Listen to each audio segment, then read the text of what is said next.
За половину этого года численность постоянного населения Коми сократилась на 3600 человек. Это все миграция, говорят статистики. Нас осталось не так уж много – 860 900. Буквально каждый житель республики на счету. Но беречь себя и друг друга мы так и не научились. На дорогах Коми ежемесячно гибнут в среднем 8 человек. Почему? В этом пытается разобраться Антон Булаев. Крупные аварии с жертвами. Проблема актуальна для всей России. Актуальная настолько, что на нее в августе этого года на встрече с членами правительства страны обратил внимание президент России.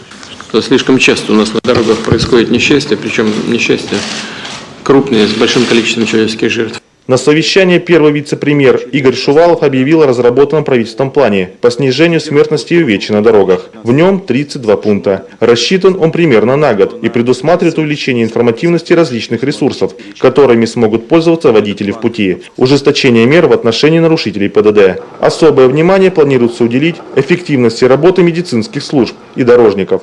К слову, в Ухте на прошлой неделе завершился громкий судебный процесс. Бывшего мастера Коми дорожной компании Андрея Жилина суд признал виновным в нарушении правил безопасности при проведении дорожных работ, что привело к смерти 2 человек. Проявляя преступную небрежность, осознавая, что в связи с наличием вышеуказанной ямы, штрабы, движение в указанном месте по данной полосе автодороги невозможно в нарушении правил безопасности.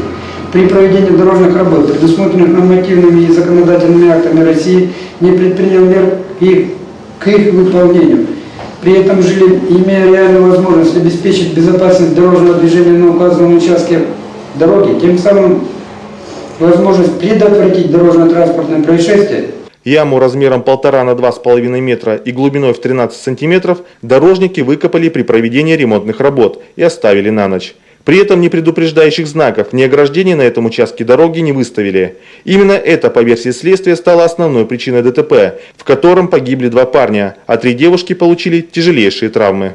Следствие показало, что мастеру дорожных работ, который руководил целой бригадой работников, стоило только позвонить в свою компанию, сообщить, что пошел дождь, что он не может закончить ремонт, что ему нужны дополнительные какие-то знаки, какие-то ограждения, и все. В этом случае, если бы компания не отреагировала, тогда можно было говорить о том, что еще кто-то подлежит наказанию. Но здесь вот просто его преступная халатность, я считаю, которая привела к таким последствиям. Впрочем, по мнению госавтоинспекции, главная угроза безопасности на дорогах сегодня – это лихачи. Только за этот год бесшабашные автолюбители нарушили правила 250 тысяч раз. По их вине в республике уже погибли 68 человек, в числе которых 5 детей. Одна из таких показательных аварий произошла 28 июня в Микуне. Там на огромной скорости БМВ съехал в кювет и врезался в опоры ЛЭП. В момент удара водитель и его 13-летний сын не были пристегнуты ремнями безопасности. Как оказалось, владелец седана был инвалидом. У мужчины не было глаза и кистей обеих рук. Погибший никогда не имел права управлять транспортным средством, но запрет не мешал ему садиться за руль. Выяснилось, что водитель в течение года к административной ответственности привлекался 2 раза. Это за нарушение скоростного режима. А вот, пожалуй, самое жуткое происшествие этого лета. В сыктывкарском местечке Дырнос, груженный железобетонными плитами МАЗ, уходил от столкновения с автомобилем Hyundai.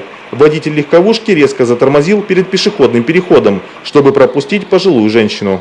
Бабушка сказала, что передо мной, что легковая машина притормозила, и я побежала. Вот ее слова. А побежала вот в сторону остановки.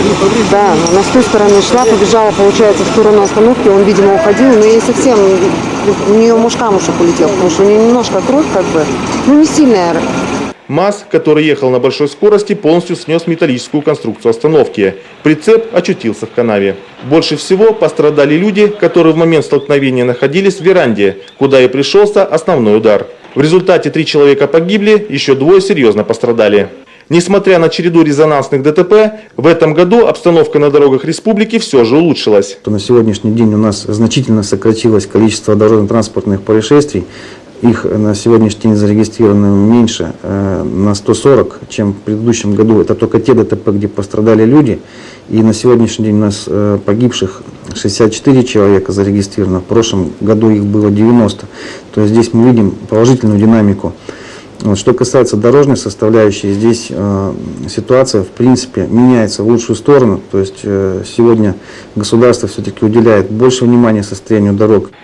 Снижение числа дорожно-транспортных происшествий в ГИБДД связывают с профилактическими и дорожными работами. Установка искусственных неровностей перед пешеходными переходами и светофоров с обратным отчетом времени, дежурство радаров. Наглядный пример – автодорога, связывающая Сыктывкар с Эжвой. Еще в прошлом году информационные ленты пестрили сообщениями о смертельных ДТП, произошедших на этом участке трассы. Теперь ситуация в корне изменилась. С начала года здесь произошло всего 4 аварии с пострадавшими, погибших нет. Результат есть на данный момент. Дорога в хорошем состоянии, контролируется скоростной режим. Водители более-менее привыкли к этому. Единственный, наверное, большой недостаток, можно отметить, это, конечно же, временные затраты по этой дороге добраться от Эжвы до Сыктывкара, которые в час пик достигают и до часа. Эта проблема может решиться и безопасность, и увеличение скоростного режима только одним путем. Перевод дороги в другую категорию, разделить встречные потоки металлическим барьерным ограждением и увеличить количество полос до 2 в каждом направлении. С этими предложениями руководство ГИБДД не раз обращалось в администрацию Сыктывкара. Но пока ответ чиновников один – на это нет денег. И в ближайшие несколько лет средства на данный проект вряд ли появятся. Проанализировав печальную статистику, можно с уверенностью сказать, основной причиной ДТП служит неуважительное отношение водителей к самим себе и остальным участникам дорожного движения. Как утверждают автоинспекторы, большинство аварий можно избежать, если в точности следовать указаниям правил, следить за техническим состоянием автомобиля и обращать внимание на опасные дорожные обстоятельства. Антон Булаев об итогах непрерывной борьбы за безопасность на дорогах.